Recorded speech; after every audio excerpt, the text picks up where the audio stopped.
नमस्कार। श्रीमद् वाल्मीकि रामायण अखंड पाठ में स्वागत है आप सबका फिर एक बार। श्री राम और लक्ष्मण को मूर्छित देख वानर शोकाकुल है और उधर इंद्रजीत के हर्षोद्गार की कोई सीमा नहीं है।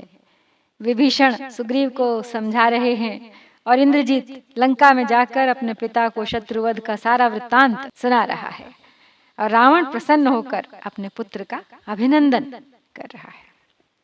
तो चलिए प्रारंभ करते हैं आज का अध्याय और देखते हैं आगे क्या हो रहा है युद्ध भूमि में।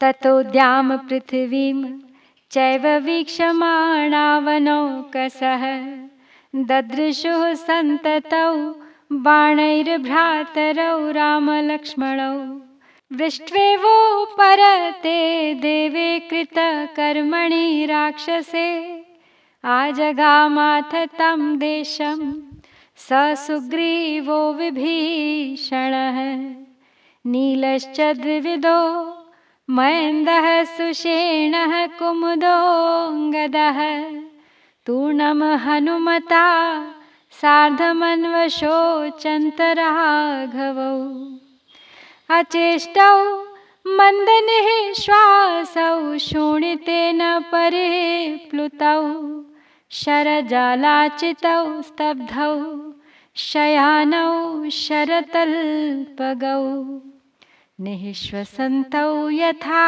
सर्पौ निश्चेष्टौ मन्दविक्रमौ रुधिरस्रावदिग्धाङ्गौ तपनीयाविव ध्वजौ। तो श्री राम ने मेघनाद इंद्रजीत को ढूंढने के लिए, उसकी छानबीन करने के लिए जो 10 वानर भेजे थे, वो संपूर्ण पृथ्वी और आकाश की छानबीन करके लौटे। और जब उन्होंने लौटकर देखा कि श्री राम और लक्ष्मण बाणों से बिंधे हुए पड़े हैं तो दुखी हो गए बहुत। जैसे वर्षा करके देवराज इंद्र शांत हो गए हों, उसी प्रकार वह राक्षस इंद्रजीत भी अपना काम बनाकर बाण वर्षा से विरत हो गया था और युद्ध भूमि से प्रस्थान कर गया था। तब सुग्रीव सहित विभीषण भी उस स्थान पर आए। हनुमान जी के साथ नील द्विविध महेंद्र सुषेण कुमुद और अंगद तुरंत ही श्री रघुनाथ जी के लिए शोक करने लगे। उस समय वे दोनों भाई खून से लथपथ होकर बाण शैया पर पड़े थे। बाणों से उनका सारा शरीर व्याप्त हो रहा था। वे निश्चल होकर धीरे धीरे सांस ले रहे थे। उनकी चेष्टाएं बंद हो गई थीं।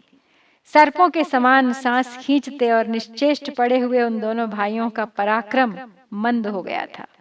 उनके सारे अंग रक्त बहाकर उसी में सन गए थे। वे दोनों टूटकर गिरे हुए 2 सुवर्णमय ध्वजों के समान जान पड़ते थे। तौ वीरशयने वीरौ शयानौ मन्दचेष्टितौ यूथपैः स्वैः परिवृतौ बाष्पव्याकुललोचनैः राघवौ पतितौ दृष्ट्वा शरजालसमन्वितौ बभूवुर्व्यथिताः सर्वे वानराः सविभीषणाः अन्तरिक्षं निरीक्षन्तो दिशः सर्वाश्च वानराः न चैनं माययाच्छन्नं ददृशु रावणिं गणे तं तु माया प्रतिच्छन्नं माययैव विभीषणः वीक्षमाणो ददर्शाग्रे भ्रातुः पुत्रमवस्थितं तमप्रतिमकर्माणं प्रतिद्वन्द्वं महाहवे ददर्शान्तर्हितं वीरं वरदानाद्विभीषणः तेजसा यशसा चैव विक्रमेण च संयुतः। तो वीर शैया पर सोए हुए मंद चेष्टा वाले वे दोनों वीर आंसू भरे नेत्रों वाले अपने यूथपतियों से घिरे हुए थे। बाणों के जाल से आवृत होकर पृथ्वी पर पड़े हुए उन दोनों रघुवंशी बंधुओं को देखकर विभीषण सहित सब वानर व्यथित हो उठे। समस्त वानर संपूर्ण दिशाओं और आकाश में बारंबार दृष्टिपात करने पर भी मायाच्छन्न रावण कुमार इंद्रजीत को रणभूमि में नहीं देख पाते थे। तब विभीषण ने माया से ही देखना आरंभ किया। उस समय उन्होंने माया से ही छिपे हुए अपने उस भतीजे को सामने खड़ा देखा, जिसके कर्म तो अनुपम थे और युद्ध स्थल में जिसका सामने करने वाला कोई योद्धा नहीं था, किंतु इस समय वो उनका शत्रु था। तेज, यश और पराक्रम से युक्त विभीषण ने माया के द्वारा ही वरदान के प्रभाव से छिपे हुए वीर इंद्रजीत को देख लिया। इंद्रजित्वात्मनः कर्मतौ शयानौ समीक्ष्य च उवाच परम प्रीतो हर्षयन् सर्वराक्षसान् दूषणस्य च हन्तारौ खरस्य च महाबलौ साधितौ मामकैर्बाणैर्भ्रातरौ रामलक्ष्मणौ नेमौ मोक्षयितुं शक्या वेतस्मादिषु बन्धनात् सर्वैरपि समागम्य सर्षि संघैः सुरासुरैः यत्कृते चिन्तयानस्य शोकार्तस्य पितुर्मम अस्पृष्ट्वा शयनं गात्रैस्त्रिया मायाति शर्वरी कृत्स्नेयं यत्कृते लङ्का नदी वर्षा स्विवाकुला सोऽयं मूलहरो अनर्थः सर्वेषां शमितो मया। तो श्री राम और लक्ष्मण को युद्ध भूमि में सोते हुए देख इंद्रजीत को तो बड़ी प्रसन्नता हो रही थी। उसने समस्त राक्षसों का हर्ष बढ़ाते हुए अपने पराक्रम का वर्णन आरंभ किया।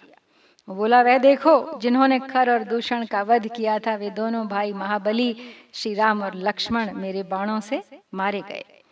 यदि सारे मुनि समूहों सहित समस्त देवता और असुर भी आ जाएं, तो वे इस बाण बंधन से इन दोनों को छुटकारा दिला नहीं सकते, जिसके कारण चिंता और शोक से पीड़ित हुए मेरे पिता को सारी रात शैया का स्पर्श किए बिना ही बितानी पड़ी थी, तथा जिसके कारण यह सारी लंका वर्षा काल में नदी की भांति व्याकुल रहा करती थी।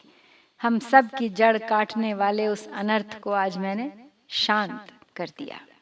रामस्य लक्ष्मणस्यैव सर्वेषां च वनौकसां विक्रमा निष्फलाः सर्वे यथा शरदितो यदाः एवमुक्त्वा तु तान् सर्वान् राक्षसान् परिपश्यतः यूथपानपि तान् सर्वांस्ताडयत् स च रावणिः नीलं नवभिराहत्य महेन्दं स्वद्विविधं तथा त्रिभिस्त्रिभिरमित्रघ्नस्तताप परमेशुभिः जाम्बवन्तं महेश्वासो विद्वा बाणेन वक्षसि हनुमतो वेगवतो विससर्ज शरान् दश गवाक्षं शरभं चैव तावप्यमितविक्रमो द्वाभ्यां महावेगो विव्याध युधिरावणिः। जैसे शरद ऋतु के सारे बादल पानी न बरसाने के कारण व्यर्थ होते हैं, उसी प्रकार श्री राम, लक्ष्मण और संपूर्ण वानरों के सारे बल विक्रम निष्फल हो गए। अपनी ओर देखते हुए उन सब राक्षसों से ऐसा कहकर रावण कुमार इंद्रजीत ने वानरों के उन समस्त सुप्रसिद्ध यूथपतियों को भी मारना आरंभ किया। उस शत्रुसूदन निशाचर वीर ने नील को 9 बाणों से घायल करके मयंद और द्विविद को 3-3 उत्तम चायकों द्वारा मारकर संतप्त कर दिया। महाधनुर्धर इंद्रजीत ने जांबवान की छाती में एक बाण से गहरी चोट पहुंचाकर वेगशाली हनुमान जी को भी 10 बाण मारे। रावण कुमार का वेग उस समय बहुत बढ़ा हुआ था। उसने युद्ध स्थल में अमित पराक्रमी गवाक्ष और शरभ को भी 2-2 बाण मारकर घायल कर दिया।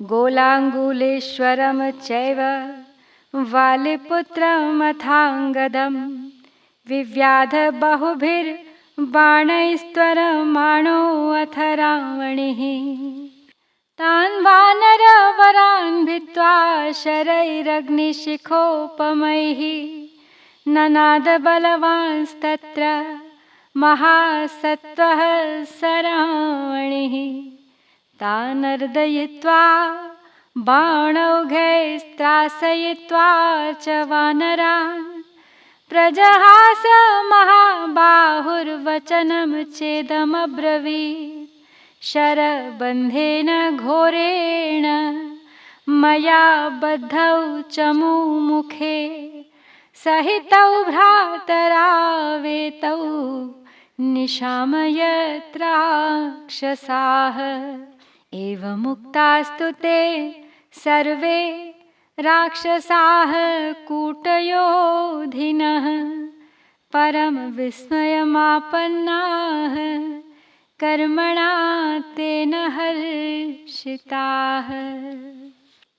रावण कुमार ने, इंद्रजीत ने युद्ध में गवाक्ष और शरभ को भी 2-2 बाण मारकर घायल कर दिया और उसके बाद बाण चलाते हुए उसने बहुसंख्यक बाणों द्वारा वालिपुत्र अंगद को भी गहरी चोट पहुंचाई।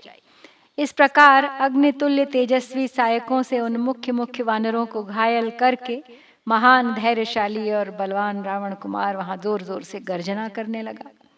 अपने बाण समूहों से उन वानरों को पीड़ित तथा भयभीत करके महाबाहु इंद्रजीत अट्टहास करने लगा और इस प्रकार बोला, राक्षसों देख लो, मैंने युद्ध के मुहाने पर भयंकर बाणों के पाश से इन दोनों भाइयों श्री राम और लक्ष्मण को एक साथ ही बांध लिया है। तो इंद्रजीत के ऐसा कहने पर कूट युद्ध करने वाले वे सब राक्षस बड़े चकित हुए और उसके उस कर्म से उन्हें बड़ा हर्ष भी हुआ। विनेदुश्च महानादान् सर्वे ते जलदोपमाः हतो राम इति ज्ञात्वा रावणिं समपूजयन् निष्पन्दौ तु तदा दृष्ट्वा भ्रातरौ रामलक्ष्मणौ वसुधायां निरुच्छ्वासौ हतावित्यन्वमन्यत हर्षेण तु समाविष्ट इंद्रजित् समितिञ्जयः प्रविवेश पुरीं लङ्कां हर्षयन् सर्वनैर्ऋतान् रामलक्ष्मणयोर्दृष्ट्वा शरीरे सायकश्चिते सर्वाणि चाङ्गोपाङ्गानि सुग्रीवं भयमाविश तमुवाच परित्रस्तं वानरेन्द्र विभीषणः स बाष्पवदनं दीनं शोकव्याकुललोचनम्।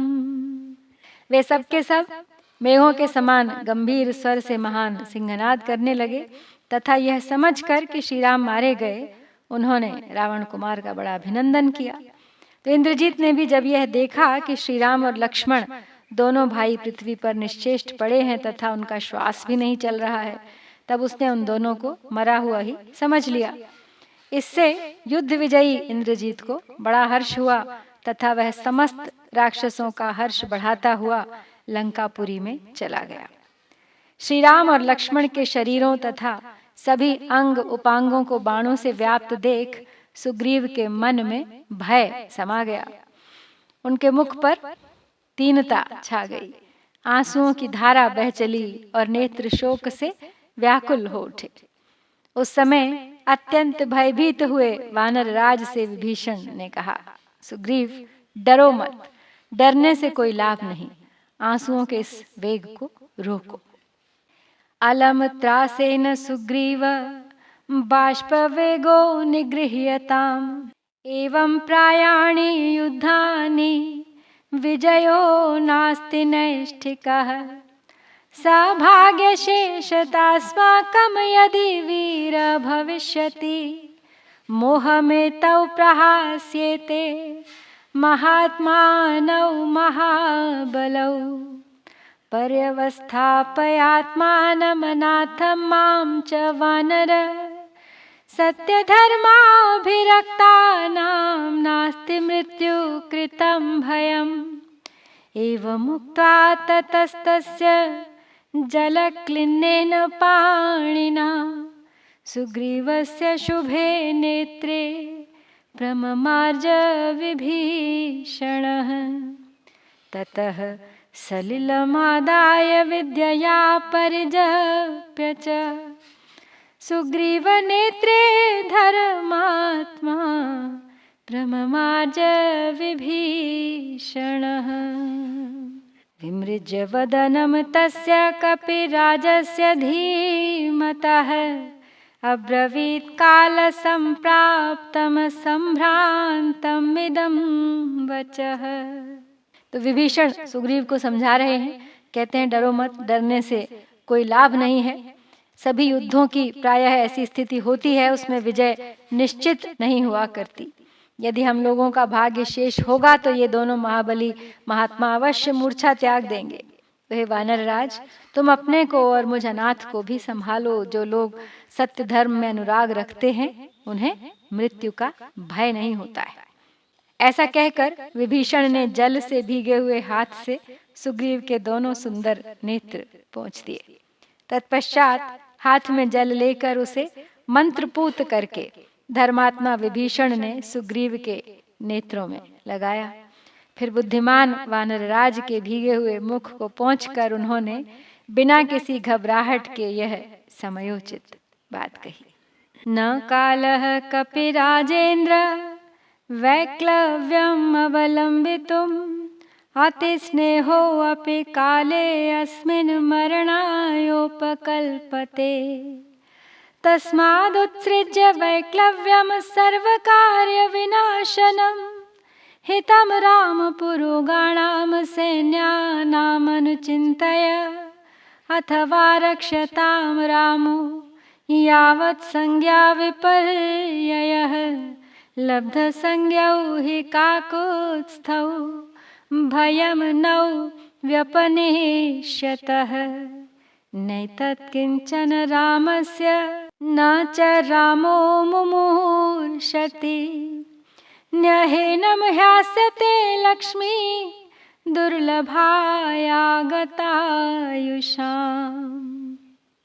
तो विभीषण सुग्रीव को समझाते हुए आगे कहते हैं कि हे वानर सम्राट, यह समय घबराने का नहीं है।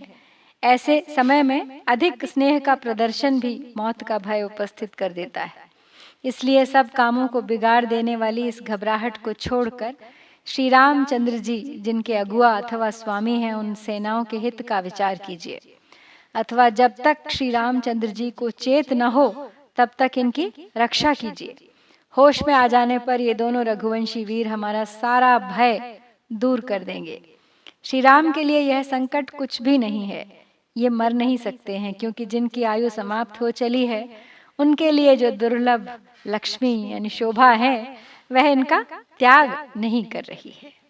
तस्मादाश्वासयात्मानं बलं चाश्वासय स्वकं यावत् सैन्यानि सर्वाणि पुनः संस्थापयाप्यहम् एते हि फुल्लनयनास्त्रासादागत साध्वसाः कर्णे कर्णे प्रकथिता हरयो हरिसत्तमा मां तु दृष्ट्वा प्रधावन्तं मनीकं सम्प्रहर्षितं त्यजन्तु हरयस्त्रासं भुक्तपूर्वामिव स्रजम्।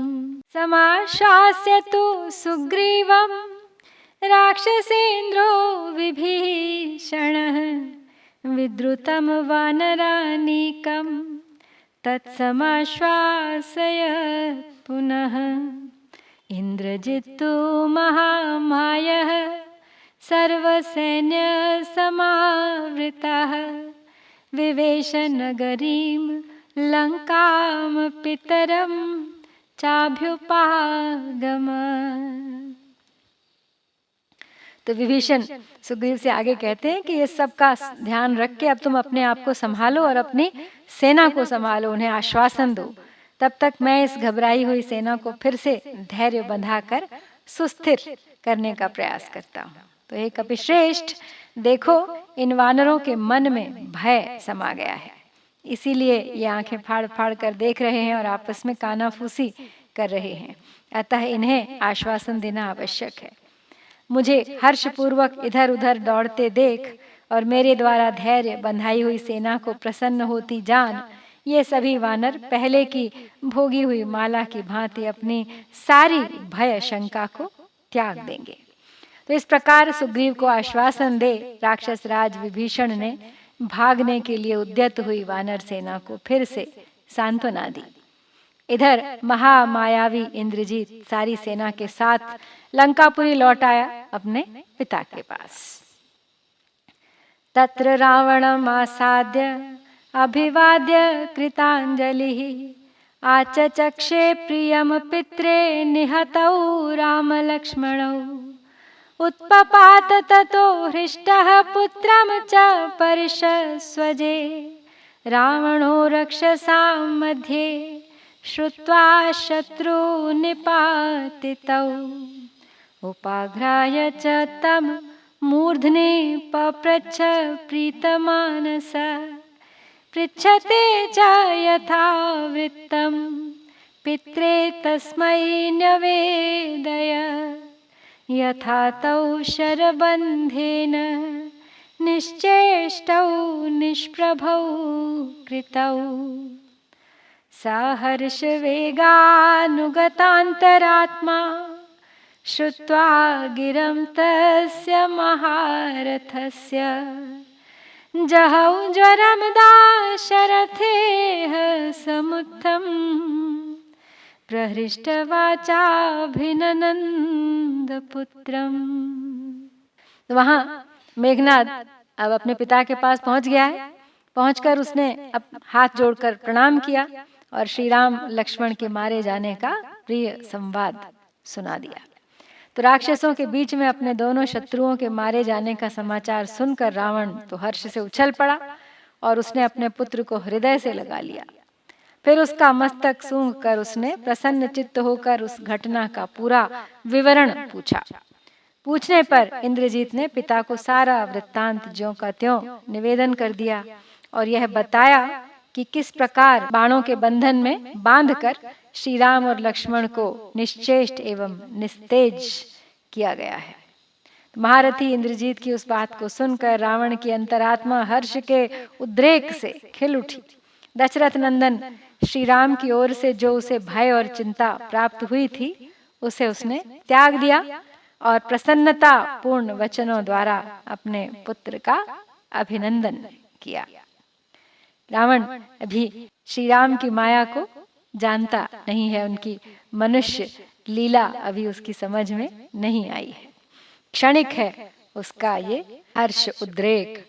इसके साथ ही हम श्री वाल्मीकि निर्मित आर्ष रामायण आदि काव्य के युद्ध कांड में 46वां सर्ग यहाँ पर पूर्ण करते हैं। इत्यार्षे श्रीमद् रामायणे वाल्मीकिये आदि काव्ये युद्ध कांडे 46 सर्गः। ओम श्री सीतारामचंद्राभ्याम नमः।